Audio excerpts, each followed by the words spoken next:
આગળ વાત કરીએ રાજ્યના ખેડૂતો માટે ચિંતાજનક સમાચાર। આગામી 2 દિવસમાં રાજ્યમાં વરસાદની આગાહી કરવામાં આવી છે। અંબાલાલ પટેલનું રાજ્યમાં 2 દિવસ વરસાદનું અનુમાન। પ્રી મોન્સૂન એક્ટિવિટીના કારણે વરસાદ વરસી શકે છે તેવી આગાહી અંબાલાલ પટેલે કરી છે। વરસાદની સાથે 12 મે સુધી આકરી ગરમી પણ પડશે।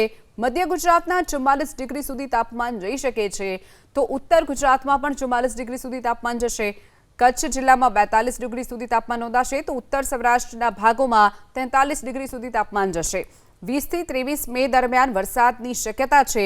આ દરમિયાન દરિયામાં ઊંચા મોજા ઉછળવાની પણ સંભાવના। 15 જૂન આસપાસ ગુજરાતમાં ચોમાસાના વરસાદની શરૂઆતની શક્યતા જોવા મળી રહી છે। અંબાલાલ પટેલે આ આગાહી વ્યક્ત કરી છે। પ્રી મોન્સૂન એક્ટિવિટીમાં ક્યાં વરસાદ થશે તે ટ્રેસ કરવું મુશ્કેલ છે, કારણ કે હવે બપોર પછી કે રાતના ભાગમાં વરસાદ થાય, ભેજ બપોરે કે રાત્રિના ભાગમાં વધી જાય તો એકાએક કોઈ ભાગમાં વાદળવાયુ થાય અને ગાજવીજ સાથે વરસી પડી જાય। રાજસ્થાનના ભાગમાં તો કરા પડવામાં હતા।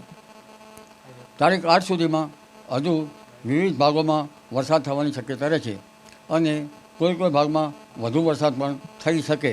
તારીખ 17, 18 અને લગભગ 19થી લઈને 23, 24 મે સુધીમાં ભારે પવન ફૂંકાશે। કાચા મકાનના છાપરા ઉડી જાય એવો પવન ફૂંકાશે। આંધી વંટોળ ઘણું વધશે।